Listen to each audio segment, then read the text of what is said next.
inflation continues to be the #1 concern for most Americans, raising concerns about whether those in the highest levels of government are approaching the issue in a way that will turn things around.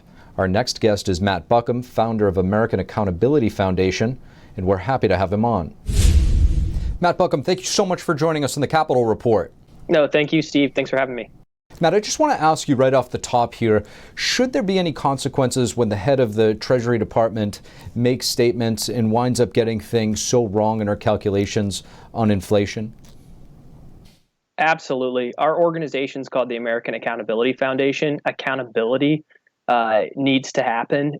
When a top official in the federal government under Biden completely ignores or can't comprehend the biggest crisis that we've had in almost 50 years, absolutely we should see people get fired. We should see replacements. We should see somebody step in that knows what they're doing. In fact, her only response, her only pivot was, oops, I made a mistake. And, oh, look at Ukraine, look at Russia. They're the bad guys.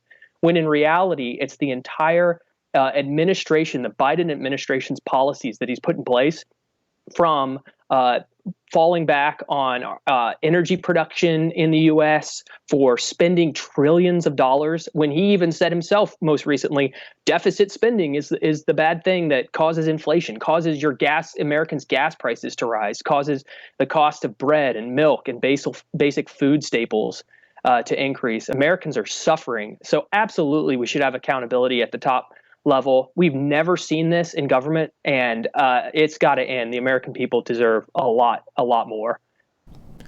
And Matt, would you say, I mean, this doesn't sound like it's a partisan attack. Would you say it's more of a loss of confidence issue?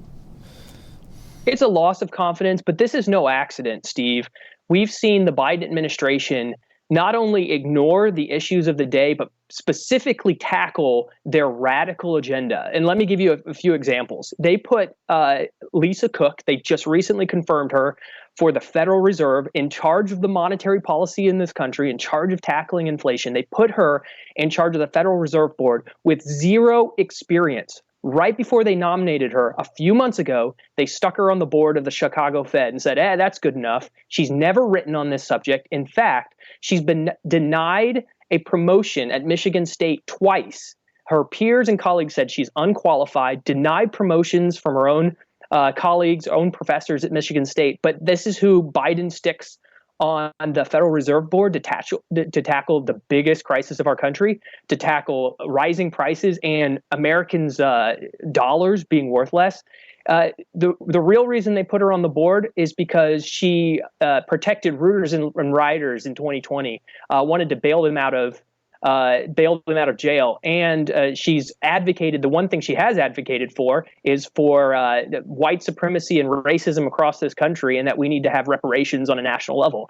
Not only that, but the other board members that they put up for financial positions on the Federal Reserve, the other nominees they've put up for comptroller of currency. We saw Saul Omarova. I want to bankrupt oil and gas industry. I want to use the power of the financial institutions, of government regulations, of monetary policy to go after a radical climate agenda, bankrupt fossil fuels, go after oil and gas, when that's exactly what we should be advancing at this time, when gas prices are coming up to $5, going on $6 for some people, even higher. This is not the time for advancing a radical agenda. This is the time for seeing the problems of the American people and meeting the problems. Unfortunately, this is not what we have, which is why we need accountability right now. Unfortunately, we have to wait until elections as the American people. But man, we should be speaking up. This is why my organization is shining a big spotlight on all of Biden's nominees, specifically because they are radical. This is an agenda. It's harming the American people. So, Matt, we're seeing more and more experts saying that a recession is possible within the next year or so. What are your thoughts? Are we there yet? Could there be one? What do you think? Everything I hear is Biden saying, "Hey, we've got to tackle the problem, deficit spending." But then he pushes him and Congress, allies in Congress, push more spending for foreign aid abroad instead of focusing on problems here at home. Absolutely. The trend right now is that we're approaching 8, 9, 10% inflation rates. American people, your dollar is worth less. Every month, we continue to ignore this problem. The Biden administration is ignoring it with his people. It's clear he says what everybody wants to hear, but his actions prove exact opposite of reality. This is when he should be freeing up oil and gas to provide low energy, affordable costs to cool your home, to drive to work, for shipping food across states so that you have it in your grocery store so you're not paying $5-6 for a gallon of milk. This is when the Biden administration can put action to their words and help the American people. Unfortunately, if I was a betting man, I would say we're in for a long haul of pain until we have some changes in government. Matt Buckham, thank you. Thank you, Steve, for having me. It has been another deadly weekend in America. Several shootings claiming more than 10 lives and injuring many more. Meanwhile, some lawmakers say they're confident Congress will soon reach a deal on gun laws. Lawmakers across the aisle are facing pressure to act on gun laws. Democratic Senator Chris Murphy and his Republican colleague John Cornyn are leading the gun reform talks. I've never been part of negotiations as serious as these. There are more Republicans at the table talking about changing our gun laws and investing in mental health than at any time since Sandy Hook. Now, Senator Murphy says he's more confident than ever that the two parties will reach a deal. So we're closer than ever before. Let's see if we land it. Murphy said that the talks are focusing on mental health funding, school safety measures, and modest gun control proposals. And his fellow Democratic Senator Joe Manchin is looking at two specific means. Here, you want to look at two things that could have prevented this. An age requirement would have prevented an 18-year-old, and basically a red flag law that's basically intended to try to help a person get some mental help. Today, New York Governors Kathy Hochul signed 10 gun-related bills into law. We're tightening the red flag laws to keep guns away from dangerous people. And we're raising the age of semi-automatic weapons so no 18-year-old can walk in on their birthday and walk out with an AR-15. Those days are over. This week, Congress is set to vote on the gun control bill Protecting Our Kids Act. Senate Majority Leader Chuck Schumer is pushing a deal to be reached by the end of the week. Republican Senator Lindsey Graham is calling on military veterans to help bolster security in schools. The senator said on Twitter that well-trained former military members and instructors with firearms training are an untapped national asset for improving safety at schools. Graham says that when it comes to security, schools should be treated like courthouses, banks, and Capitol buildings, and that he's working on creating a certification process that will allow veterans to go through school security training and then make themselves voluntarily available at school districts throughout the country.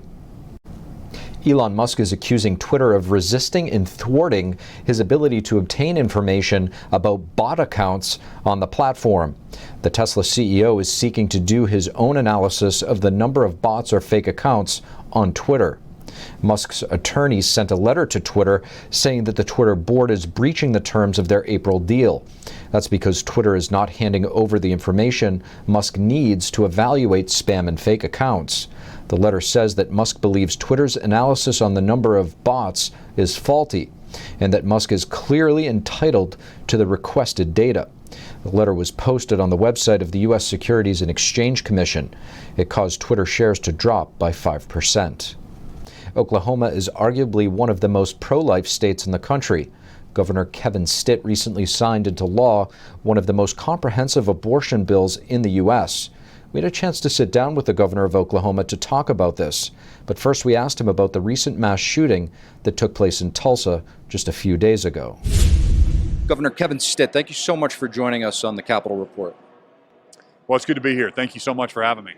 Governor, there's been a lot of attention right now when it comes to the Second Amendment. There was a high-profile, tragic mass shooting in Tulsa, which we're gratefully sorry for. The families and the victims there.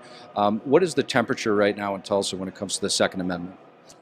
Well, I think, here's the deal. We're a state, I was thinking about this, in 1995 when Governor Keating was in office, we had pure evil in our state when we had that Oklahoma City bombing, and we lost 17 children and 168 adults. So we've experienced pain before and tragedy. We just need to right now mourn with those that have lost. And Oklahoma is still, we think the Constitution means what it says, and there's violence in all forms, and we are a strong Second Amendment state, and we always will be.